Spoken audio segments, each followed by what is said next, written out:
Birokhal block के अंतर्गत आने वाले कांड गांव में रितु नाम की एक 12 साल की लड़की रहती थी। वो अपने घर में सबसे बड़ी थी।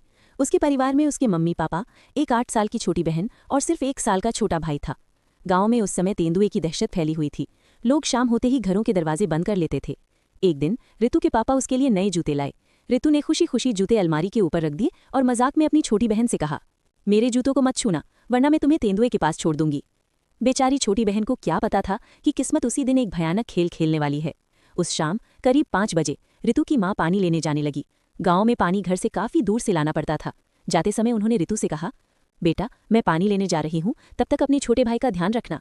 रितु ने मना कर दिया और बोली, मम्मी भैया बहुत रोते हैं, आप ही उन्हें साथ ले जाओ, मैं और मेरी छोटी बहन घर पर रह लेंगे। माँ ने सोचा कि पानी के भारी बर्तनों के साथ बच्चे को संभालना मुश्किल होगा, इसलिए वे भाई को साथ लेकर पानी लेने चली गईं।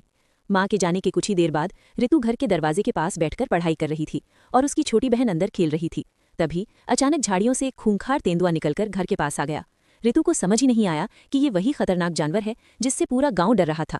वो वहीं बैठी रही और अगले ही पल तेंदुए ने बिजली की तरह झपट्टा मारा और रितु की गर्दन को अपने मुंह में दबाकर उसे उठा ले गया। उस मासूम बच्ची को शायद ये भी समझ नहीं आया होगा कि वो किस खतरे का सामना कर रही है, लेकिन उसकी एक छोटी सी जिद की वजह से उसका 1 साल का भाई उस दिन घर में नहीं था। अगर भाई घर में होता तो शायद तेंदुआ उसे उठा ले जाता।